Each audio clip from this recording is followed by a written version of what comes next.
Buenas tardes. El día de hoy voy a hablarles sobre el estado de Querétaro. Mi nombre es Miguel Ángel Carrero y soy un alumno de la Unidad Académica Multidisciplinaria Reynosa Rode. Este trabajo es para la materia de impuestos y contribuciones fiscales. Voy a hablarles acerca un poquito sobre este estado, sobre sus actividades económicas, sobre sus proyectos a futuro y voy a hablarles un poquito sobre este estado. Como podemos ver aquí, vamos a ver un poquito sobre los temas de los que les voy a estar hablando a continuación.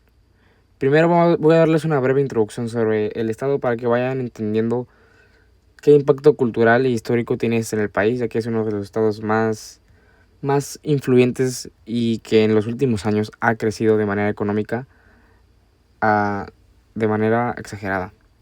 Vamos a ver sobre su historia, sobre sus indicadores sociales y demográficos y también sobre sus indicadores económicos clave. Vamos a ver también sobre sus ingresos públicos y sus proyectos de inversión. Bueno, como ya sabemos, Querétaro es un estado ubicado en el centro de México, pero su capital, también llamada Querétaro, es una de las ciudades más importantes del país, tanto por su historia como por su desarrollo económico y cultural. El estado tiene una superficie de aproximadamente 11.500 kilómetros cúbicos y está rodeado por varios estados, al norte por San Luis Potosí, al este por Hidalgo, al sur por México y al oeste por Guanajuato. A continuación voy a hablarles sobre la historia, ¿verdad? Tampoco quiero adentrarme tanto al tema, pero es importante que sepamos el contexto histórico de este estado. Querétaro tiene una rica historia que data desde tiempos prehispánicos. Fue habitado por el pueblo otomíes y chichimecas antes de la llegada de los españoles. Durante la época colonial, Querétaro se destacó como un centro de producción agrícola y comercial y fue una de las principales ciudades del virreinato de la Nueva España. Como ya pudimos ver en esta información que les acabo de proporcionar, Querétaro no es solamente un estado que sea modernamente productivo y que haya ayudado en el país, sino que, como ya les comenté, desde tiempos inmemorables, Querétaro siempre ha sido un pilar de este país y hasta el día de hoy lo sigue siendo. A partir de ahora vamos a hablarles sobre los indicadores sociales y demográficos. Ok, bueno, vamos a hablarles sobre la población, la pobreza laboral y la percepción de seguridad, que son aspectos muy claves a seguir en cuanto a si hablamos de lo social y lo demográfico. En la población, bueno, podemos estimar que la población total de Querétaro creció a 2.53 millones de personas para 2024. Podemos saber por datos confirmados del INEGI que la mitad de la población tiene 29 años o menos. Esto es, por así decirlo, algo sumamente curioso, ¿no? Como más de la mitad del país, que más de la mitad del estado tenga 29 años o menos. La pobreza laboral, bueno, aquí el 32.6% de la población se encuentra en situación de pobreza laboral, lo que posiciona a Querétaro como la 16ª entidad con mejor desempeño en este rubro a nivel nacional. La percepción de seguridad, bueno, aquí el municipio de Querétaro mejoró su posición en el ranking nacional de percepción de seguridad, ascendiendo al lugar 17 en el tercer trimestre del 2025. Estos datos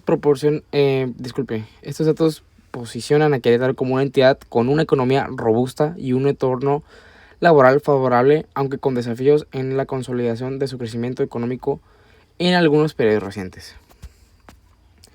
Vamos a hablar a continuación sobre los indicadores económicos clave. Bueno, aquí voy a hablarles sobre el crecimiento económico que ha tenido en los últimos años. El indicador trimestral de actividad económica estatal, entre paréntesis ITAE, ha mostrado fluctuaciones en el tercer semestre de 2024, la economía creció un 2.4% anual. 2.4%. Sin embargo, en el segundo trimestre del 2025, el crecimiento anual fue menor del 0.2%, impulsado principalmente por las actividades primarias, que estas tienen un 29.6%, mientras que las secundarias y terciarias tuvieron un desempeño más débil.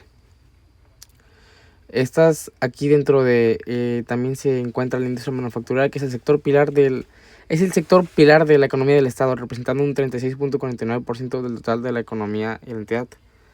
Voy a hablar sobre la estructura del PIB, que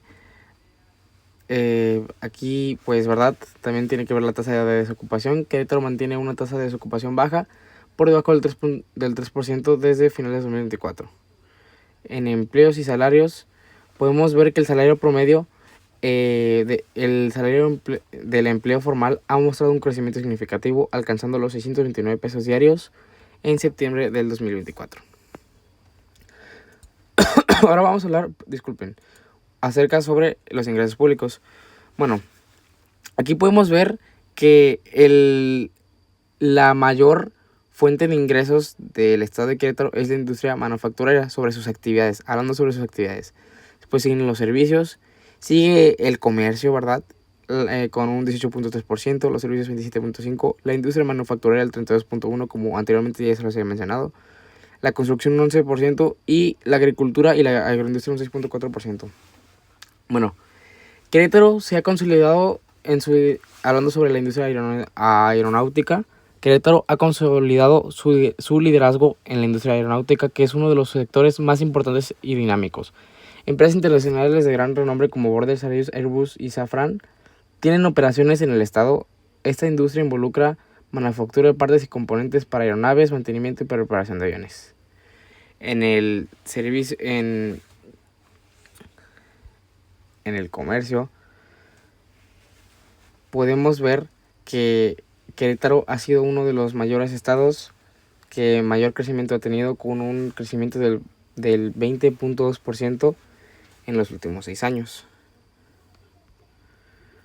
Vamos a hablarles a continuación sobre los proyectos de inversión que tiene el estado de Querétaro en estos siguientes años. En estos últimos años, el gobierno de México impulsa la implementación de ferrocarriles de pasajeros que permitan mejorar la calidad de vida, el bienestar y la movilidad de las personas, para lo cual publicó el decreto por lo que se declara prioritaria para el desarrollo nacional la prestación del servicio público de transporte ferroviario de pasajeros en el sistema ferroviario. Eso quiere decir que ha sido aprobado un proyecto que es un ferrocarril, ¿verdad? Que es un tren para pasajeros en una ruta México a Querétaro. Este proyecto ya fue aprobado y está en ejecución actualmente. Este proyecto va a tener una duración de estimados 2.5 años para realizarlo. Y algunos datos relevantes de la primera etapa del tren México-Querétaro es que va a tener un trazo de 226 kilómetros, aprovechando el derecho de la vía existente. Tiene una inversión estimada de 144 mil millones de pesos mexicanos. 2 vías exclusivas para pasajeros, aprovechando el derecho de vía existente. El tiempo de recorrida será 1 hora 40 minutos. Se construirán 4 estaciones. Y el 13 de octubre iniciaron los estudios preliminares. El inicio de esta obra fue en 28 de abril del 2025. Vamos con lo siguiente, que ya para terminar, vamos a concluir con que el estado de Querétaro ha presentado un incremento en sus activos y su hacienda pública, que esto quiere decir que han tenido un buen manejo sobre sus finanzas y sobre sus recursos, con un 85% en los pasivos que ha disminuido. Esto también quiere decir, también aquí podemos ver que los activos han aumentado un 14%. Por medio de este presente podemos calificar al estado de Querétaro como un estado que está haciendo las cosas bien y que siga así en los próximos años, invirtiendo en proyectos fundamentales para mejorar su calidad de vida y así poder ayudar a desarrollar de mejor manera al país. Bueno, yo soy Miguel Vaca y este fue el estado de Querétaro.